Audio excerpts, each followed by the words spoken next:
This lecture is focusing on the different writing modes. So to begin with, it's really important to understand the differences between the writing modes, primarily because depending on the writing mode we're engaging in, that can really change the purpose for our writing, the language we use, the structure of our writing, the strategies we can utilize, and of course, the importance of the audience. So all of the different writing modes, they really consider these different elements. For descriptive writing is the most basic form of writing.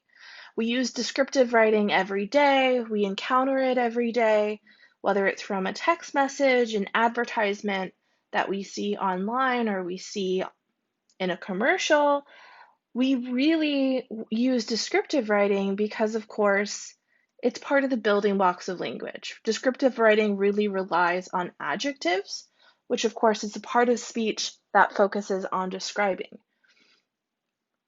So within description writing, it uses the senses. That's the really key part in terms of what goes into it, whether it's what something looks like, what something sounds like or feels like, or tastes like even.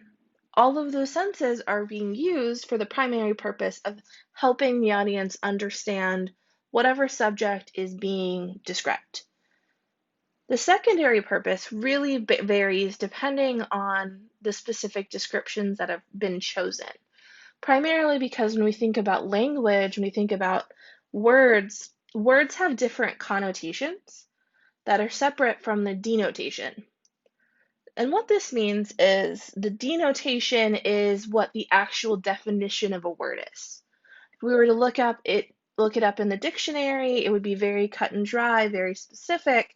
However, as human beings, when we think about language, as a society, we have other meanings that we prescribe or we connect to different words. This is what creates the connotation of language. When we think of connotation, one primary example we can look at is how we can describe cancer patients. So if we think of cancer patients, we're describing the patients and they just have cancer. However, if we were to describe them as cancer victims, then that's a very different connotation because even though the denotation is relatively the same, there are people with cancer who are being treated, the connotation for victim is negative, primarily because nobody wants to be seen as a victim, and victim paints this picture of somebody being helpless, if you will.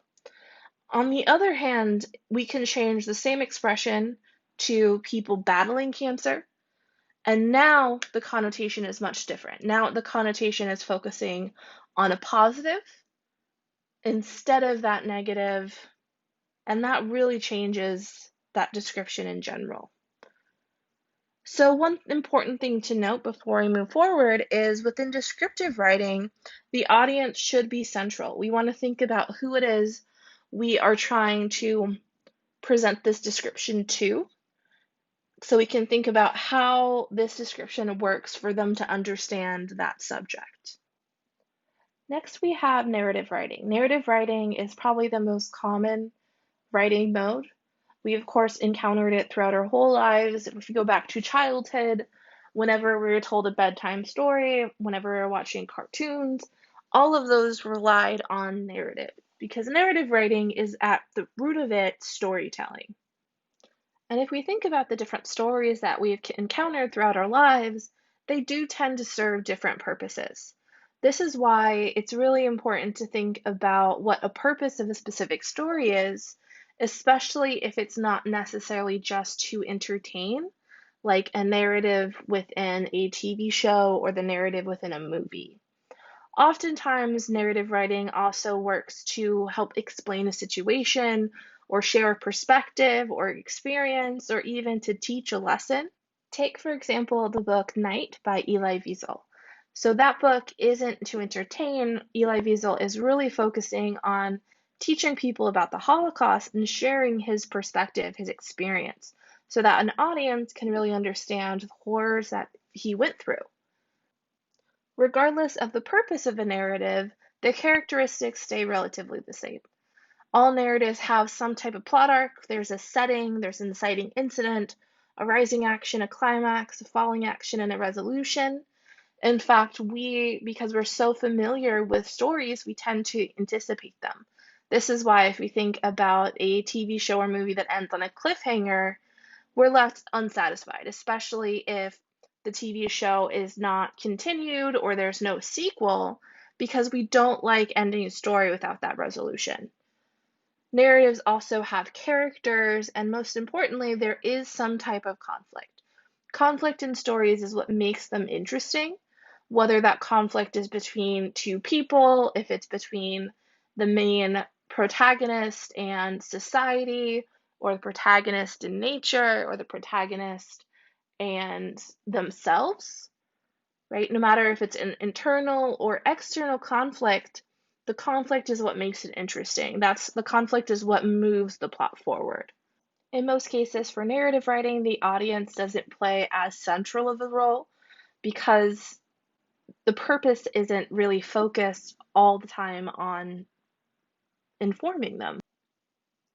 Moving towards expository writing. If we think about the term expository, the root of it really is expose.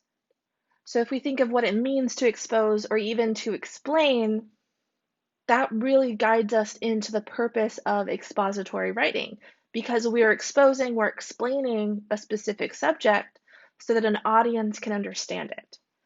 Expository writing is different though from descriptive writing primarily because when we're exposing something, if we're explaining something, we're not just explaining what it looks like or what it sounds like. We're using other strategies in order to make that explanation clear, separate from the specific senses.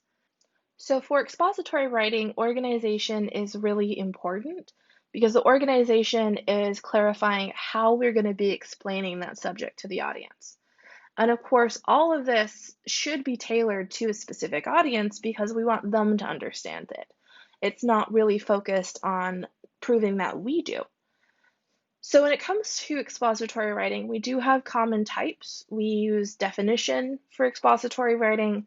We use cause and effect and classification. We use compare and contrast. We use process or technical writing. And of course, we use exemplification. Argumentative writing is really important to understand, primarily because the purpose is very explicit, and of course, the audience is the central, most important thing that we want to consider.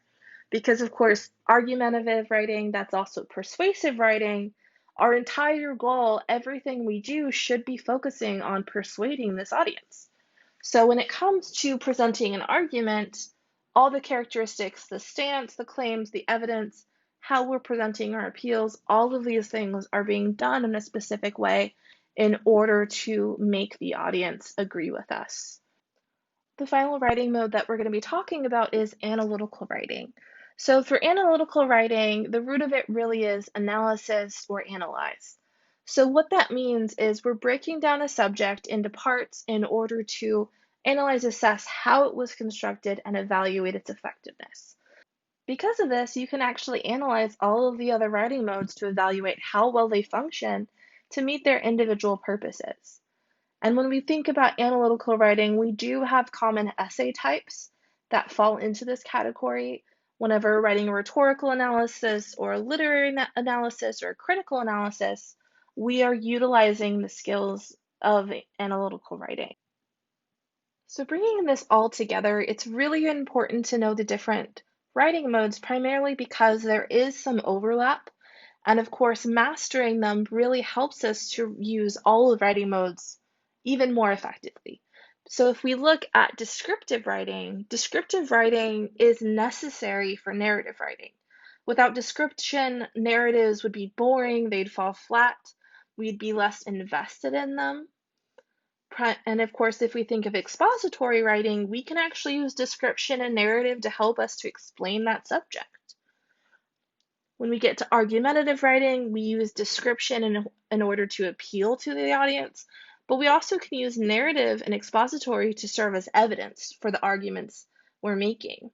And finally, as mentioned before, analytical writing can look at all of the other writing modes and then assess them. So over the course of the semester, we are going to be talking about these different writing modes to varying degrees so that we can make our own writing more effective.